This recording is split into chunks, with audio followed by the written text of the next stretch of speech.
مقابلے میں اور ہمارے خلاف ہو گئے تو ہماری زندگی کہاں سے ہو گئی؟ تو جھوٹ پر مبنی کاروبار، جھوٹ پر مبنی رشتہ داری، جھوٹ پر مبنی دوستانہ، جھوٹ پر مبنی معاشرت، جھوٹ پر مبنی معاملات، جب ہمارے سارا کام جھوٹ پر ہوگا، اللہ کی لعنت ہوگی، تو اس لعنت سے ہم کو بچا سکتا؟ کوئی بچا سکتا؟ اگر کوئی بچا سکتا؟ کوئی نہیں بچا سکتا۔ ہم پریشان ہو رہے ہیں، پھر اللہ کو دوست دے رہے ہیں، اللہ میاں کو میں نہیں کہا گیا۔ اسی طریقے سے ہماری معاشرت، ہمارا سماج سدھرے، اس کے لیے ہم کو اسلام کی بنیادی چیزوں کو سمجھنا پڑے گا۔ ہم آپس میں کس طرح رہ رہے ہیں؟ کیا ہم آپس میں جھوٹ کر رہے ہیں؟ چغلخوری، تہمت، غیبت، یہ ساری چیزیں اگر ہمارے اندر ہیں تو ہمارا گھر، ہمارا محلہ، ہمارا سماج اور پورا ملک برباد ہے۔ محمد رسول اللہ صلی اللہ علیہ وسلم کی تعلیمات میں سے ہے کہ ہم جھوٹ سے بچیں، ہم غیبت سے بچیں، ہم چغلخوری سے بچیں، ہم تہمت سے بچیں۔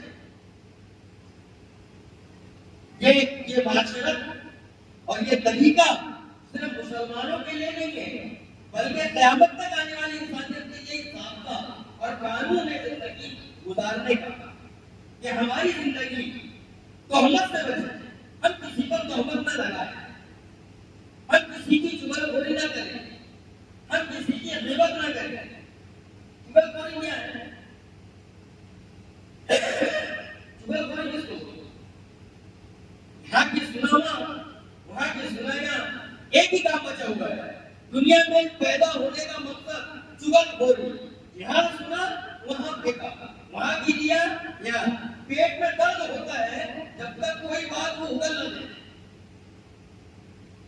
بیٹھنا ہی اسی لیے ہے، محلے میں، خاندان میں، سماج میں، مسجد میں، دوستوں میں، رشتہ داری میں، کہ یہاں کی بات سن اور دوسری جگہ اس کو الٹی کرتا ہے۔ چغلخوری، چغلخور جنت میں نہیں جائے گا، نہیں جائے گا۔ چغلخوری یہ کینسر کے مریض کی طرح ہوتی ہے، کینسر کے جراثیم ختم نہیں ہوتے، کتنا ہی کینسر کا علاج کرو اس کے جراثیم نہیں مرتے۔ چغلخوری کی بیماری کینسر کے جراثیم کی طرح ہے، اس کی عادت بن جاتی ہے، جب تک کہ پوری کھائے گا پیٹ نہیں بھرتا، پیٹ نہیں بھرتا، ادھر کی بات ادھر، ادھر کی بات ادھر۔ اس سے سماج اور معاشرے کے اندر لڑائی جھگڑے فساد پیدا ہوتا ہے، خاندان برباد ہو جاتا ہے، معاشرت ختم ہو جاتا ہے، معاملات بگڑ جاتے ہیں، دوست نہیں رہتا، رشتہ دار نہیں رہتے، اور اللہ کی لعنت برستی۔ غیبت کسے کہتے ہیں؟ غیبت کے معنی ہے کوئی ایسی چیز جو کسی کے اندر موجود ہے، اس بات کو اس کی غیر حاضری میں پیش کرتا ہے۔ ایسی بات جو کسی انسان کے اندر موجود ہے، اگر وہ بات اس کے منہ پر کہی جائے اس کو برا لگے، اس بات کو اس کی غیر حاضری میں کہتا ہے۔ مثال کے طور پر اگر کوئی شرابی ہے، اگر میں اس کو منہ پر بولوں کہ تو بیڑا ہے، اس کو برا لگے گا۔ تو شرابی ہے، اس کو برا لگے گا۔ اس بات کو اس کی غیر حاضری میں دوسروں کو بتانا، فلاں تو شرابی ہے، اس کو غیبت بولے۔ صحابہ نے پوچھا یا رسول اللہ، جو عیب، جو غلطی، جو کمزوری کسی انسان کے اندر موجود ہے، اسی بات کو دوسروں تک پہنچانا کیا اسے غیبت کہے گا؟ کہا ہاں، اسی کو غیبت کہے گا۔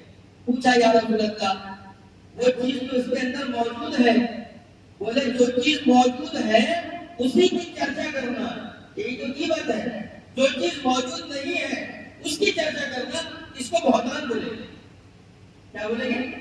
بہتان۔ یہ غیبت کرنا بہت بڑا گناہ ہے، اپنے بھائی کا مردار گوشت کھانا اس سے برابر ہے۔ حدیث کے اندر آتا غیبت کرنے والے کی مغفرت نہیں ہے، کیونکہ غیبت کرنا یہ حقوق العباد میں سے ہے، بندوں کا حق۔ ایک ہوتا ہے اللہ کا حق، نماز کا پڑھنا، روزہ رکھنا، زکات دینا، حج کرنا، یہ اللہ کے حقوق میں شامل ہے۔ اگر کوئی بندہ ان حقوق کو کمی زیادتی کرے گا، اللہ چاہے گا تو معاف کرے گے، اللہ چاہے گا تو معاف نہیں کرے گے، یہ اللہ اور بندے کا معاملہ ہے۔ لیکن غیبت، تہمت، چغلخوری، بہتان، یہ بندوں کا معاملہ ہے۔ بندوں کا معاملہ بندوں سے نپٹایا جائے گا۔ غیبت سمجھ میں آ گئی، کسی کی برائی کرنا، اس کی چیز جو عیب اس کے اندر موجود ہے۔ تہمت کس کو بولتے ہیں؟ الزام۔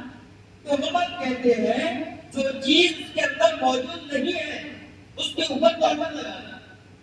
مطلب اگر کوئی شراب پیتا ہے اور میں کہوں کہ فلاں شخص شراب بھی پیتا اور زنا بھی کرتا، شراب تو پیتا ہے لیکن زنا کرتا، یہ میں نے اس کے اوپر الزام لگایا۔ حدیث میں آتا ہے جب تک کہ میں اس سے معافی نہیں مانگوں گا اللہ معاف نہیں کرے گا، کیونکہ یہ بندوں کا حق ہے تہمت لگانا، اور تہمت لگانے والے پر اللہ کی لعنت ہوتی ہے، وہ زندگی بھر پریشان ہے، اس کو خوشی حاصل نہیں ہوتی۔